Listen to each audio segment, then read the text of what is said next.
जमाती इस्लामी रावलाकोट की जानिब से CMH अस्पताल के मसाइल के हवाले से 15 रोज से लगाया गया एहतजाजी कैंप आज खत्म हो गया। जमाती इस्लामी रावलाकोट की तरफ से चार्टर ऑफ डिमांड में आवाम को सेहत कार्ड की सहूलत समेत CMH अस्पताल की अपग्रेड करने, CT स्कैन, एक्सरे मशीन को फाल बनाने, MRI की सहूलियात और अदवायात की फराहमी को यकीनी बनाने और दीगर मुतालबात रखे गए थे। कामयाब मुज़ाकरात के बाद एहतजाजी कैंप में डिस्ट्रिक्ट इंतजामिया हेल्थ डिपार्टमेंट के जिम्मेदारान, जिनमें deputy commissioner Poonch Sardar Umar Farooq, additional deputy commissioner Abdul Qadir, district health officer Poonch doctor नईमुज़्ज़मान,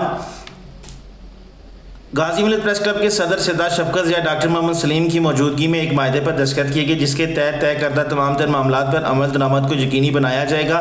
इस मौका पर डिप्टी कमिश्नर पुंछ उमर फारूक ने जमाती इस्लामी रावलाकोट के पुरअमन एहतजाज की तारीफ करते हुए कहा कि ये एहतजाज किसी के लिए भी रुकावट नहीं बना। हम इस पर जमाती इस्लामी के तमाम जिम्मेदारान को मुबारकबाद पेश करते हैं। जमाती इस्लामी रावलाकोट के अमीर सरदार अदनान रज़ाक ने कहा कि हम तमाम मुतालबात की मंजूरी के बाद ये एहतजाजी कैंप खत्म करते हैं, लेकिन अगर मुकर्रर वक्त पर इन पर मुकम्मल अमल दरामद ना हुआ तो हम दोबारा यही एहतजाजी कैंप CMH के गेट पर लगाएंगे। उन्होंने डिस्ट्रिक्ट इंतजामिया समेत महकमा सेहत के जिम्मेदारान के तावन का शुक्रिया अदा किया, जिसके बाद मुख्तसर दुआ के साथ एहतजाजी कैंप को ख़त्म कर दिया गया। पाल न्यूज़ रावलाकोट, आज़ाद कश्मीर।